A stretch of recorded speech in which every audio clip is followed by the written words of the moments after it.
नमस्कार, मैं सचिन खुदशा। आप देख रहे हैं ऑनलाइन बुलेटिन। चैनल पर नए हैं तो इसे अभी लाइक और सब्सक्राइब कर लें ताकि चैनल पर अपलोड होने वाले नए वीडियो के नोटिफिकेशन आप तक पहुंच सके।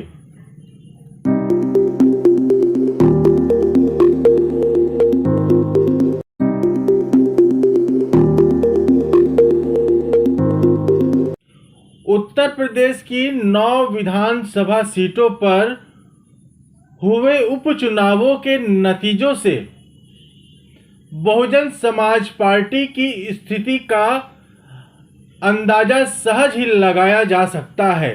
9 में से 6 सीटों पर बसपा प्रत्याशियों का प्रदर्शन इतना ज्यादा खराब रहा कि उनकी जमानत तक जब्त हो गई।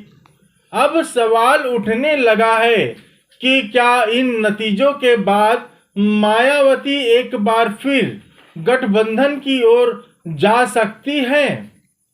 उत्तर प्रदेश विधानसभा चुनाव में सबसे बड़ा झटका बहुजन समाज पार्टी को लगा है। सूबे की 9 सीटों में से 6 सीट पर बसपा प्रत्याशियों की जमानत जब्त हो गई है। यही नहीं, पश्चिमी यूपी के सीटों पर बसपा से ज्यादा चंद्रशेखर आजाद की पार्टी के उम्मीदवारों को वोट मिले हैं। एक के बाद एक चुनाव में मिल रही करारी शिकस्त और खिसकते दलित जनाधार ने बहुजन समाज पार्टी की टेंशन बढ़ा दी है। ऐसे में मायावती जल्द ही कुछ अहम कदम उठा सकती हैं, जिसमें संगठन में बड़े फेरबदल और गठबंधन की राह पर लौटने का फैसला हो सकता है। उत्तर प्रदेश उपचुनाव की 9 में से 6 सीट बीजेपी, 1 सीट आरएलडी और 2 सीटें समाजवादी पार्टी ने जीती है। समाजवादी पार्टी को 2 सीटों का नुकसान तो भारतीय जनता पार्टी को 3 सीटों का फायदा मिला है। बहुजन समाज पार्टी भी 1 सीट जीतना तो दूर की बात है, साल 2022 के बराबर वोट भी नहीं पा सकी है। कुंदरकी सीट पर 1099 वोट, मीरापुर सीट पर 3248 वोट और सीसामऊ सीट पर मात्र 1400 वोट बहुजन समाज पार्टी को मिले हैं। यही नहीं, गाजियाबाद में भी बसपा 10,000 वोट पर ही सिमट गई है और खैर कटहरी सीट पर बहुजन समाज पार्टी की जगह समाजवादी पार्टी ने ले ली है। बसपा का इस तरह का सियासी हश्र मीरापुर, कुंदरकी और सीसामऊ सीटों पर कभी नहीं रहा है। कुंदरकी सीट पर बहुजन समाज पार्टी 2 बार जीत दर्ज कर चुकी है, तो मीरापुर सीट पर भी उसके विधायक रहे हैं। सीसामऊ सीट पर इतना कम वोट बसपा को कभी नहीं मिला। उपचुनाव नतीजे से यह बात भी साफ हो गया है कि बहुजन समाज पार्टी का अपना कोर वोट बैंक जाटव समुदाय भी मायावती की पकड़ से अब बाहर निकल रहा है और नए सियासी विकल्प की तलाश कर रहा है। यही वजह है कि उपचुनाव की हार ने बसपा प्रमुख मायावती को चिंता में डाल दिया है। मायावती ने भले ही हार को फौरी तौर पर छुपाने के लिए ईवीएम पर दोष मढ़ते हुए उपचुनाव न लड़ने का ऐलान कर दिया हो, लेकिन अपने कोऑर्डिनेटर से फीडबैक लेना शुरू कर दिया है। सूत्रों की माने तो बहुजन समाज पार्टी प्रमुख मायावती ने उपचुनाव वाली सीटों की जिम्मेदारी संभाल रहे कोऑर्डिनेटर से विस्तृत रिपोर्ट मांगी है। उत्तर प्रदेश से बाहर का काम देख रहे सभी कोऑर्डिनेटर की बुधवार को बैठक भी बुलाई गई थी। माना जा रहा है कि कई प्रमुख कोऑर्डिनेटर की संगठन से छुट्टी हो सकती है और उनकी जगह पर युवा नेताओं को लगाया जा सकता है। मायावती ने बसपा संगठन में बदलाव का काम भी शुरू कर दिया है। झारखंड में पार्टी संगठन का काम देख रहे गया शरण दिनकर को बुलाकर कानपुर की जिम्मेदारी सौंपी गई है। धर्मवीर अशोक को पूर्वांचल से हटाकर बुंदेलखंड में लगाया गया है। ऐसे ही कई नेताओं को उनके मंडल से हटाकर अलग अलग क्षेत्रों में लगाया गया है। सांसद एडवोकेट चंद्रशेखर आजाद के बढ़ते सियासी आधार को रोकने के लिए मायावती ने कई बड़े और अहम कदम उठाने की दिशा में मंथन अब शुरू कर दिया है।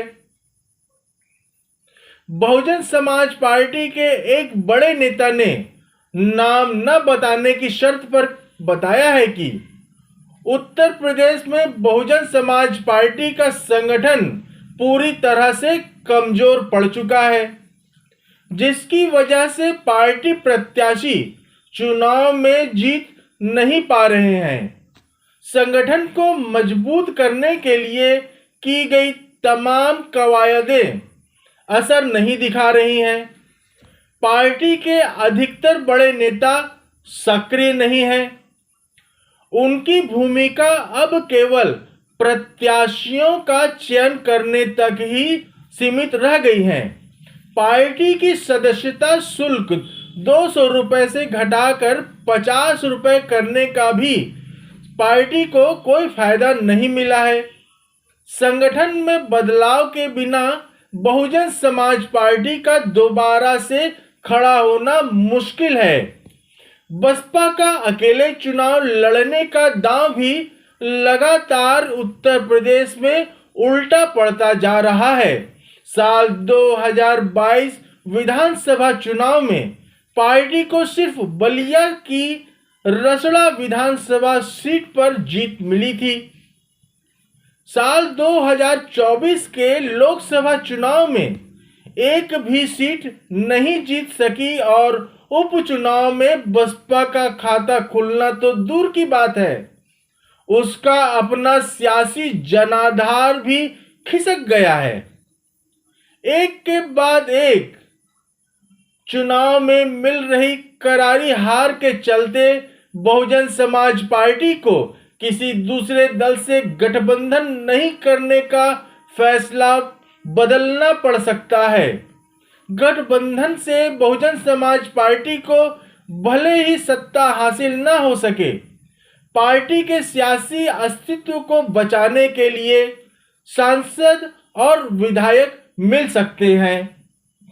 बहुजन समाज पार्टी की सियासत को करीब से जानने वाले सैयद कासिम बताते हैं कि मौजूदा राजनीति में बिना गठबंधन के बहुजन समाज पार्टी का सियासी उभार हो पाना आसान नहीं दिख पड़ता है। भारतीय जनता पार्टी और समाजवादी पार्टी जैसी राजनीतिक पार्टियां गठबंधन करके ही राजनीति कर रही हैं, तो बहुजन समाज पार्टी को परहेज क्यों?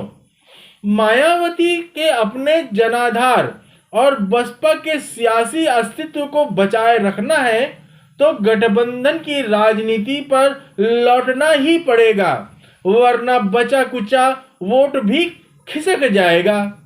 बहुजन समाज पार्टी के तमाम वरिष्ठ नेता भी चाहते हैं कि किसी भी दल से चुनावी गठबंधन नहीं करने का पुराना फैसला मायावती को पलटना चाहिए। कासिम कहते हैं कि उत्तर प्रदेश उपचुनाव के नतीजों के बाद बहुजन समाज पार्टी प्रमुख मायावती भी इस बात को सोचने के लिए मजबूर हुई हैं। माना जा रहा है कि बीएसपी चीफ मायावती अब एकला चलो की राह के बजाय गठबंधन की राह पर लौटने का फैसला कर सकती हैं। उत्तर प्रदेश में विधानसभा चुनाव 2027 में होने हैं, लेकिन उससे पहले दिल्ली व बिहार में चुनाव होने हैं। बहुजन समाज पार्टी बिहार के 2021 चुनाव में गठबंधन के तहत चुनाव लड़ी थी और एक सीट जीतने में कामयाब भी रही थी। बिहार उपचुनाव में बहुजन समाज पार्टी एक सीट पर काफी अच्छा चुनाव लड़ी है। बसपा को गठबंधन की राजनीति करना तो किसी छोटे दलों के बजाय बड़े दलों के साथ मिलकर चुनाव लड़ने की दिशा में मायावती को कदम उठाना होगा, क्योंकि बिहार और उत्तर प्रदेश दोनों ही जगह दो मजबूत गठबंधन हैं। बहुजन समाज पार्टी इन्हीं दोनों गठबंधन में से किसी गठबंधन के साथ जाने की दिशा में सोचना चाहिए, क्योंकि वोटिंग पैटर्न बता रहे हैं कि मतदाता भारतीय जनता पार्टी बीजेपी को सत्ता में बनाए रखने के लिए वोटिंग करते हैं या फिर उसे हटाने के लिए करते हैं। साल 2024 के लोकसभा चुनाव के बाद से नगीना सांसद एडवोकेट चंद्रशेखर आजाद अपनी आजाद समाज पार्टी कांसीराम के संगठन का तेजी से विस्तार करने में जुटे हुए हैं। कभी विधान परिषद में बहुजन समाज पार्टी सदस्य एवं जोनल कोऑर्डिनेटर रहे सुनील चित्तौड़ अब आजाद समाज पार्टी के प्रदेश अध्यक्ष हैं।